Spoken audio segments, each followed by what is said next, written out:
देवी पार्वती और शिव जी से जुड़ी कथा है। देवी सती ने देह त्याग दी थी और सती के वियोग में शिव जी ध्यान में बैठे हुए थे। एक दिन शिव जी के पास हिमाचल राज और उनकी पुत्री पार्वती पहुंच गईं।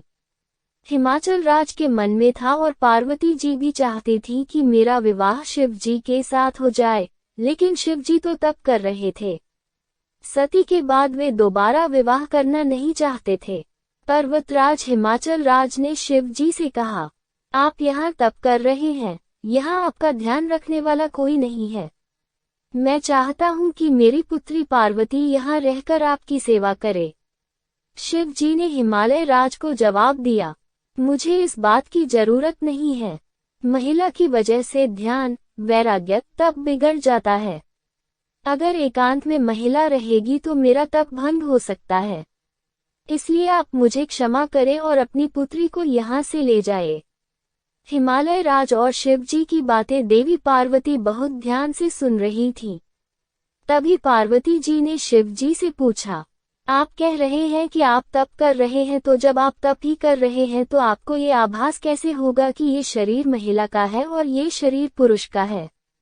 देवी पार्वती की ये बात सुनकर शिव जी हैरान हो गए, क्योंकि देवी ने बात बहुत बुद्धिमानी की कही थी।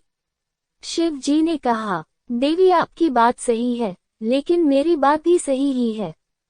इसके बाद शिव जी ने हिमाचल राज से कहा कि आप चाहें तो समय समय पर कुछ देर के लिए देवी पार्वती यहाँ आ सकती हैं और यहाँ की व्यवस्था सुधार कर वापस लौट जाएं। शिव जी और पार्वती जी की सीख। इस कथा में शिव जी और पार्वती जी ने संदेश दिया है कि हमें अकेले में अपनी भावनाओं पर नियंत्रण रखना चाहिए।